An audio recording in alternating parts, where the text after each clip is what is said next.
Bonjour, nous sommes trois startups au service d'un projet, Rebond RH, sponsorisé et soutenu par le Lab RH et le Village by CA.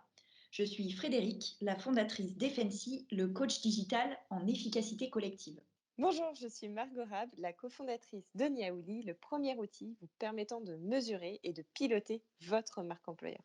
Bonjour, je suis Anne, fondatrice de Thank You and Welcome, dispositif et plateforme de transmission des savoirs et de partage des expériences.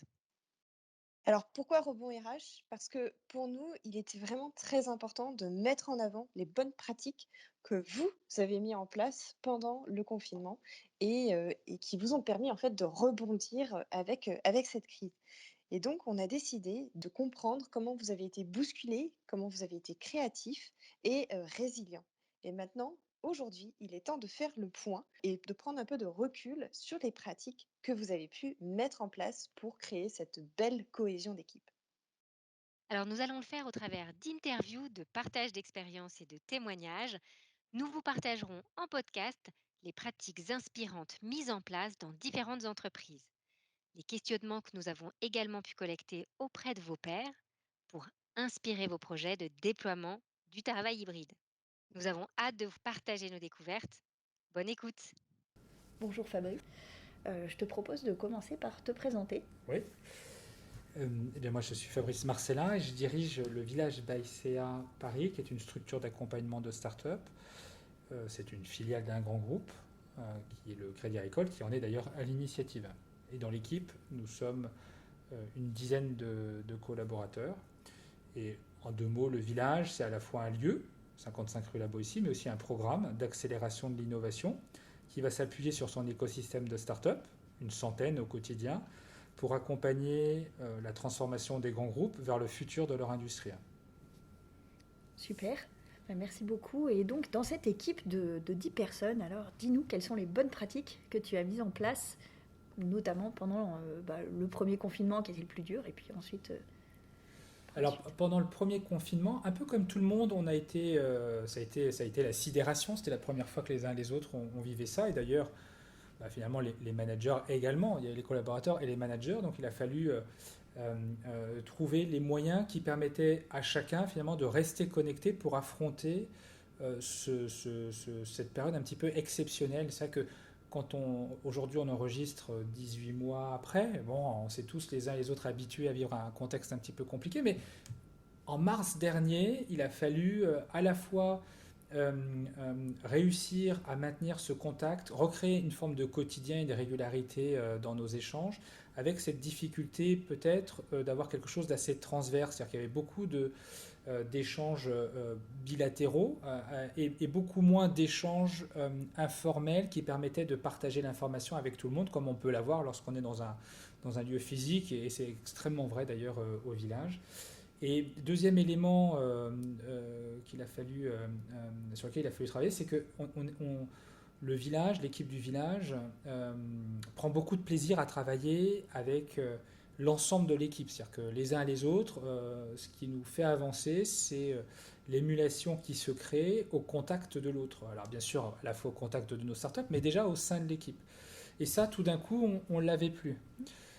Alors comment on a essayé de recréer une forme de quotidien un petit peu différent? C'est, j'imagine sûrement, un peu comme tout le monde, c'est déjà d'avoir un rendez-vous régulier, quasiment quotidien, pour prendre des nouvelles de l'autre en fait. Donc tous les jours, on prenait le temps d'échanger avec les uns les autres pour faire un petit point de situation, en tout cas à la fois aussi pour se rassurer, il y avait le lien et se rassurer quand tu as une situation un petit peu complexe. Et puis ensuite, ce qui n'était pas simple, c'était de recréer des moments conviviaux. C'est-à-dire que quelle est la différence entre une visio où on échange sur des sujets de suivi du quotidien versus la visio apéro. Et donc il faut le décréter, c'est vrai, mais en même temps, c'était pas simple de bien faire la distinction entre les deux. Donc on a réussi néanmoins à se dire, voilà, quand c'est une réunion plus conviviale, on parle de tout sauf du boulot. Donc d'ailleurs, c'était un effort à faire, parce que de nouveau, le contexte était un contexte très stressant et nouveau pour chacun.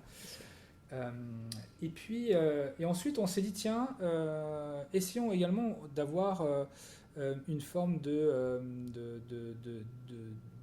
comment dirais-je, de réunion un petit peu décalée ou de team building. C'est-à-dire que ce qu'on aime bien faire ensemble aussi, c'est des choses qui nous sortent un petit peu de notre zone de confort et des choses qui nous permettent aussi de créer ce plaisir qu'on a à travailler ensemble. Et donc, ce qu'on a fait, c'est qu'on a filmé chacun notre quotidien, à la fois pour le communiquer au plus grand, mais aussi pour le communiquer entre nous, en fait. Et ça nous permettait, en fait, de découvrir comment les uns les autres on gérait, au-delà de ce que vous voulez bien filmer, filmant la caméra quand on était en visio, c'est aussi tout le reste. C'est comment on gérait le reste, comment on gérait les interruptions des enfants peut-être dans une réunion, ou où on s'installait pour travailler. Certains avaient des appartements qui nécessitaient certaines fois pour s'isoler de faire les visios depuis un balcon, par exemple. Je pense à Thomas. Et voilà, donc on a essayé d'avoir aussi l'envers du décor. Et à chaque fois, finalement, on cherchait à humaniser et à recréer un lien qui s'était un petit peu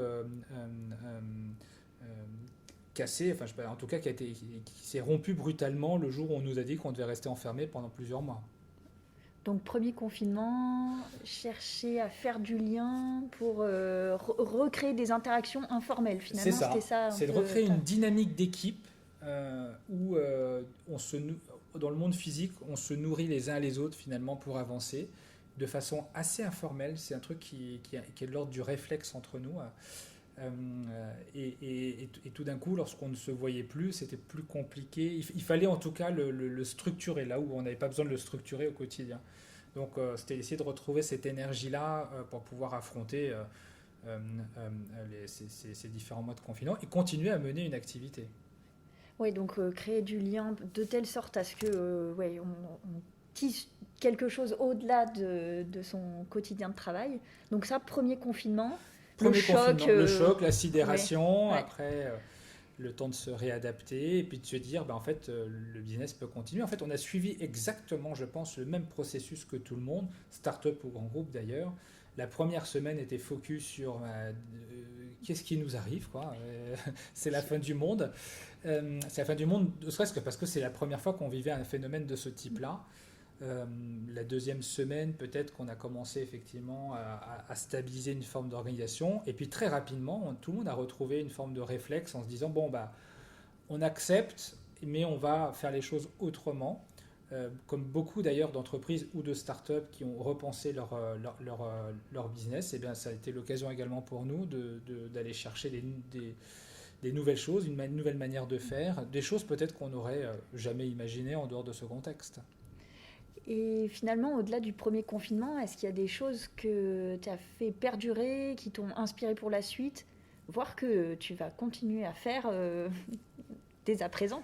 Alors déjà, le premier confinement a révélé un certain nombre de talents, ou en tout cas, oui, j'appellerais ça peut-être des talents, dont on n'avait pas conscience chez les uns et les autres. C'est-à-dire qu'il a fallu, certains ont fait preuve de beaucoup de créativité dans la manière de gérer leurs projets. D'autres avaient des talents autour de la vidéo, donc ce qui a permis de faire des montages. Et comme on était full vidéo, c'était super d'avoir des gens qui savaient faire ça. Et en fait, ça a révélé des personnalités, les personnalités de chacun, qui n'étaient pas, en tout cas, exploitées au bon sens du terme dans notre quotidien. Et donc, ce qu'on a gardé, et d'ailleurs, actuellement, au moment de cette interview, on est installé dans un studio télé au village. C'est quelque chose qu'on n'avait pas avant. C'est-à-dire que ça nous a fait, la vidéo nous a fait moins peur. Et on s'est dit, tiens, peut-être qu'au travers de la vidéo, il y a une autre manière, de façon complémentaire, ça ne remplace pas notre quotidien, mais il y a peut-être une autre manière d'accompagner nos startups de façon plus asynchrone, de façon plus éloignées au moment où elles en ont besoin, sans pour autant être tout le temps physiquement avec nous. Et donc c'est d'ailleurs pour cela qu'on a sorti un site qui s'appelle le Village Academy et qui essaye de rassembler tout ça. Mais sans ce confinement, je pense que les uns et les autres, on aurait été moins à l'aise pour le faire. Ensuite, autre élément, c'est que, et d'ailleurs je pense comme beaucoup, le sujet du télétravail, même si ça n'a jamais été un sujet problématique pour nous, mais ça l'est encore moins aujourd'hui. L'idée de pouvoir travailler de n'importe où, même si dans notre job au quotidien, quand même, la relation humaine de proximité, elle est extrêmement importante. Toutefois, on s'est organisé très simplement pour pouvoir travailler de n'importe où, d'avoir toujours une présence physique, parce que le village, c'est comme un commerce, c'est-à-dire que s'il n'y a pas le commerçant, ça fait un peu bizarre de se dire que le village est ouvert sans son équipe. Mais une partie de l'équipe peut travailler quand elle le souhaite, où elle le souhaite. De nouveau, c'était déjà le cas avant, mais peut-être les uns et les autres, on était peut-être plus frileux à le faire. Je note quand même que toutes les fois où ça a déconfiné, c'est marrant de dire toutes les fois où ça a déconfiné d'ailleurs, parce que à chaque fois qu'on déconfine, on pense que c'est la dernière fois. C'est ça. Et à l'heure où je vous parle aussi. Mais on voit qu'on a besoin, nous, de travailler ensemble. Vraiment. Alors, on a certaines fois, bien sûr, le besoin de s'isoler, mais dans 90% des cas, on a besoin de se voir et de bosser ensemble. Et on est tous câblés comme ça dans l'équipe. Alors peut-être que dans le recrutement, c'est ce qu'on va rechercher inconsciemment, je ne sais pas.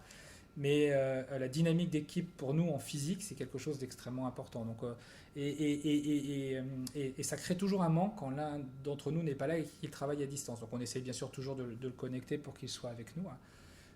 Mais voilà, on croit très fort, on continue à croire très fort à cette... comment dirais-je, à cette dynamique qui se crée du fait du quotidien dans le lieu physique. Donc qu'est-ce qu'on a gardé d'autre? Alors déjà la première chose, c'est que je repense à ça, c'est que j'ai toujours, pour moi le sujet du webinar, en tout cas avant la crise, c'était vraiment le truc que je trouvais ringard. Et en fait, je me suis aperçu que pendant le premier confinement, il y a eu beaucoup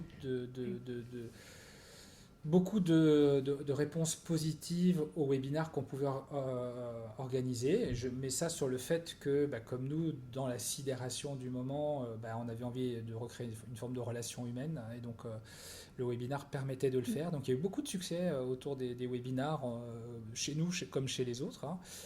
Et on a vu ensuite au fil du temps que le webinar maintenant c'est plus compliqué à organiser qu'avant parce que de nouveau on a besoin aussi de se voir et peut-être de consommer finalement la vidéo de façon plus asynchrone. C'est peut-être un des enseignements ou en tout cas un des réflexes qu'on a pris avec les plateformes de VOD où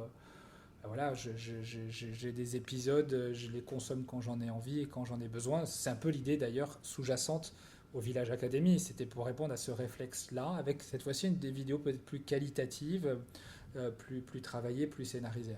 Ouais. Donc finalement, vous avez exploité au Village Baïsé à Paris le potentiel des outils digitaux dans ce qu'elles permettent en asynchrone finalement, en relation asynchrone, en transmission d'informations en asynchrone. Oui, c'est exactement ça. Notamment parce que finalement, nos clients, start-up et grands groupes, eux-mêmes n'étaient pas toujours physiquement présents au village. Et ça ne veut pas dire que les besoins n'étaient plus là, mais de nouveau. Et donc comment leur permettre d'avoir cette information-là et rester connecté? C'est toujours ça mon sujet. Moi, c'est comment je reste connecté à la fois en digital et en physique. Et pas l'un ou l'autre. D'ailleurs, je ne sais pas qui d'entre vous fait beaucoup de commerce sur LinkedIn. On a tous des LinkedIn avec beaucoup de contacts. Pour autant, moi, c'est bien sur le terrain et sur ce qu'on appelle la place du village au village où je rencontre entrepreneurs, investisseurs, journalistes et décideurs de grands groupes. Et c'est là où le business se fait. Et pendant toute cette période des 18 mois passés, d'avoir ce lieu et cette place du village où tout le monde se rencontre un peu vide, voilà, ça a toujours été... Le recréer en digital, ça n'a pas été simple. Et on voit bien qu'on essaie toujours d'utiliser les bons canaux en fonction des sujets qu'on souhaite gérer et de ne pas tout remplacer, en tout cas de ne pas faire des choix très radicaux, soit l'un soit l'autre. C'est bien les deux qui sont très complémentaires, me semble-t-il. Ouais. Donc finalement, peut-être en termes de bonnes pratiques, ce que tu recommanderais à des auditeurs, ce serait d'utiliser le potentiel de ces outils digitaux, mais en les utilisant à bon escient en fonction de l'objectif à atteindre, c'est ça ? Oui, c'est ça, c'est le bon équilibre. Moi, j'aime bien toujours cette notion d'équilibre et de ne pas être toujours dans les extrêmes, et parce qu'on a vécu les extrêmes. Ça qui est intéressant, remarque, c'est qu'on l'a expérimenté. Voilà, on a expérimenté l'extrême, donc on a ce retour d'expérience qui est extrêmement riche. D'ailleurs, finalement, on peut transformer ça en une véritable opportunité pour les uns et les autres, pour avoir cette réflexion-là qu'on n'aurait jamais osé en tout cas tester sans cette crise. On peut voir le bon côté. Et puis, et donc, de nouveau, c'est un bon équilibre entre euh, ce qui est mis à notre disposition effectivement pour pouvoir continuer notre business. Et je pense que le physique et le digital sont vraiment très très complémentaires. Et je ne me verrais pas faire cette activité-là d'ailleurs au village sans avoir ce lieu. Je pense que je ne serais pas là d'ailleurs en train d'échanger avec toi. Oui. Parce que c'est vraiment le quotidien qui fait que on crée cette relation de confiance, d'intimité et de proximité. Et à distance, je l'ai moins. Donc ce serait un business plus froid, je pense. Et d'ailleurs, si je devais faire pour ceux qui ont pu vivre des salons à distance et en digital, au village, on a l'habitude d'être au CES de Las Vegas depuis 5 ans. Cette année, naturellement, il ne s'est pas tenu. Il était qu'en digital. Eh bien, il y a eu beaucoup moins d'intérêt. Pourquoi? Parce qu'en fait, les salons, c'est comme le village, en fait. On y vient certes pour rencontrer des gens qu'on a identifiés, mais on vient aussi pour laisser jouer finalement le hasard dans la rencontre. Et le hasard dans la rencontre, il ne se fait pas juste en cliquant par hasard sur un logo d'une boîte qui est dans le digital. C'est parce que on passe dans les stands, ou on passe sur la place du village et on rencontre une personne et on se met à échanger avec elle, alors qu'on n'avait absolument pas prévu de le faire. Et ce qui incarne finalement mon activité, c'est que bien souvent, enfin à chaque fois, je pense qu'on est content de venir au village. On ne sait pas trop ce qu'on va y trouver, mais ce dont je suis sûr, c'est qu'à chaque fois, on en sort inspiré. Et c'est ça en fait. Et ça, comment on le fait pour le traduire en digital, c'est très compliqué. Et donc c'est pour ça, c'est un peu des deux. Et par contre, j'ai besoin quand même du digital, certaines fois, voilà, une fois que la relation est installée, pour permettre à ceux qui ne peuvent venir nous voir d'en profiter, soit via le direct, soit via effectivement la synchrone. Et puis en plus, le digital, c'est un formidable outil pour euh, communiquer, faire caisse de résonance. Enfin, c'est vraiment les deux. Enfin, je ne me verrais pas faire mon activité autrement qu'également en physique. Merci beaucoup pour ce Merci à toi. partage d'expérience et cette réflexion sur la place, finalement, le rôle que chaque chose peut jouer entre digital et humain. Je pense que c'est inspirant pour nous de savoir, d'avoir cette orientation dans la perspective du travail hybride. Merci à toi. Merci beaucoup. À bientôt. Ouais, à bientôt. Vous avez aimé ce podcast? Vous voulez en discuter? Vous voulez peut-être vous-même témoigner, partager ou questionner? Faites-nous part de vos commentaires, contactez-nous et on se parle très vite. À bientôt pour un prochain épisode de Rebond RH.